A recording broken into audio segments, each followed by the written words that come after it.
And a long story short, we started composting on that land because we knew that the soil needed to be healthy for us to grow anything. There's ivy, there's kudzu, there's Bradford pears, there's locusts all growing up. There's trash, there's mattresses, there's shoes, there's you name it. It was out there on that property because our property is in Southwest Atlanta, and I'm going to show you on the Google Maps real quick where we're at.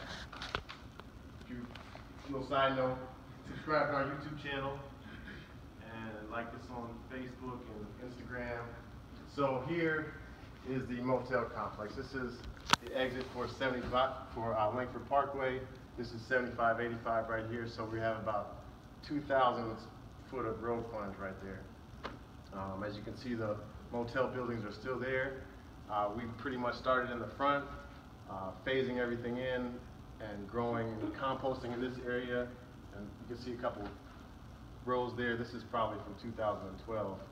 Now we have a high tunnel here, high tunnel over here, and lots of rows and growing all up and down the street.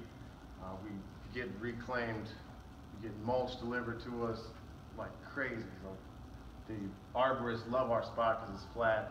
They deliver.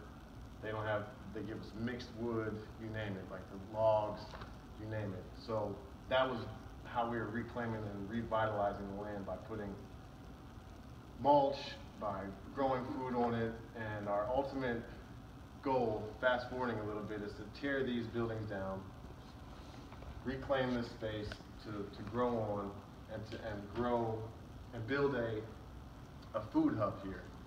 So if you guys can use your imagination, if you will, this area right here, we would put a long building that has a small storefront, a commercial shared kitchen for all our urban agribusinesses that want to create a value-added product and a shared kitchen, and a large event space behind that, which would allow for us to host events, yoga classes, teaching courses, skill building workshops, an after-school program that we would get government funding off of.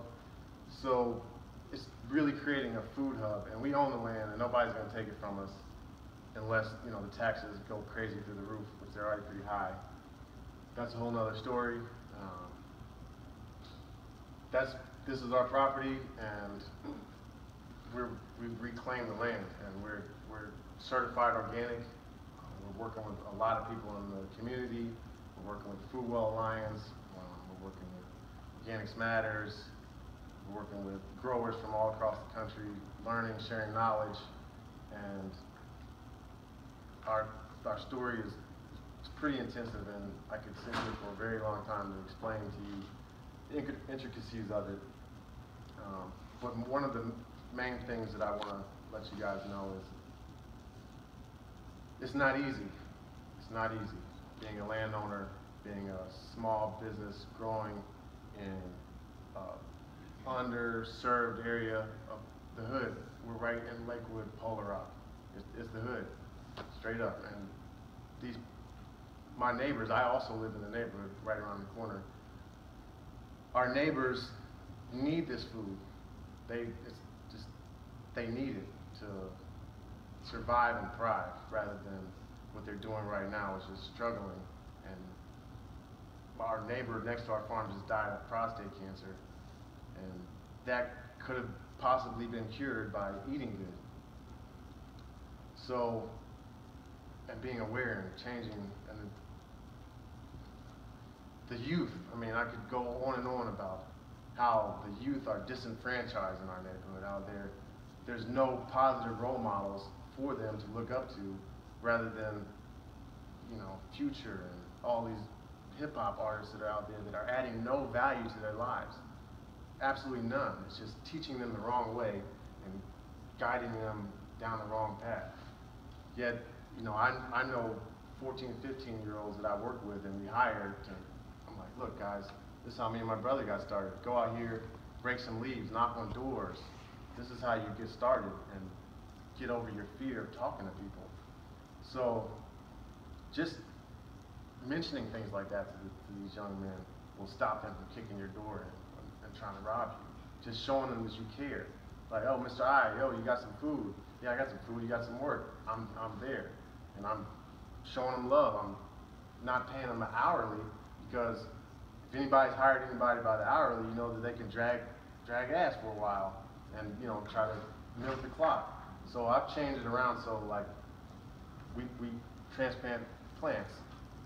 One tray that you transplant is 25 cents. So however many you can do in an hour, that's how much you're going to get paid, not, you know, do one an hour. So just if we change up this whole economic system on a local level, we, in my opinion, will be able to teach, motivate, and pay these youth and have them become their own entrepreneurial incubator, if you will, and create an incubator type system here. So, and that's how to re-enfranchise the African American community, I believe, through farming, through knowledge gain, skill building. Yes, ma'am. Is that your last question now? I guess so. Yeah. What do you guys do with the food? Are you a for-profit farm or? Good question. We are a for-profit farm. We sell to Grant Park Farmers Market. We sell to our community as well. We do give a lot of food away to the volunteers that work with us, and we sell to Peach Dish restaurants, things like that. And our starts, we sell starts to other small farmers and to the Grant Park Farmers Market as well. And while I'm on the whole nursery side of things, one of the ways that we show the youth how to become entrepreneurs is show them how, look, this bag of seeds is $2.50, it's organic. Here's the soil, pot them up in the 72 tray, grow it up. Look, you spent 82 cents. This costs you 82 cents. You can sell it for $3, $4 to the neighborhood. And let's just say you want to grow it out. You're going to yield 4 to 5 pounds off of this tomato plant. I'm making that number up. And 4 pounds times $5 is $20 rather than $4. So just kind of like educating them on how they can turn something from something that they think is nothing or minute to something that actually makes them money, because that's really what they're caring about. And really, once they work past the fear of starting, and see the logistics behind making something happen like that, then their creativity goes crazy. And that's what we need. You can't be creative if you're struggling to survive. And that's what I think a big part of land reclamation is because if we have to take the land back, we have control over it, we can say, look, you don't have to struggle anymore. Here's a way to start thriving now. And, you know, I could go on and on about how 500 years of slavery was bad, this, that, and the other, you know, get people sweating in here. Yet, you know, we need to get past that, we need to work past that. And I do believe that there needs to be compensation. I'm gonna just say that out, right? You know, welfare ain't compensation. SNAP ain't compensation. We need real 20 generations. Like, think about that. 500 years of slavery. What was the life cycle? Lifespan of a person, 50 years. That's 20 generations of passed down wealth. What kind of, that's a hell of a head start. I mean, that's completely unfair. And then we're not even talking about South Africa or any other these other countries that have been raped and pillaged for 600 years. So I can go on and start welling up in here, but I'm not. What's important is the progress that we're making right now. And the progress that we're making right now is we need to support more local farmers, support the social injustice that being in America has caused in a good way, in a positive way. And you guys are doing that, obviously, because you're right here, right now. And I'll be glad to answer any questions specifically. I could show you guys how we got started on our Facebook page, but you're more than welcome to go to our Facebook page at Urban Sprout Farms. And I'll be done and pass it on.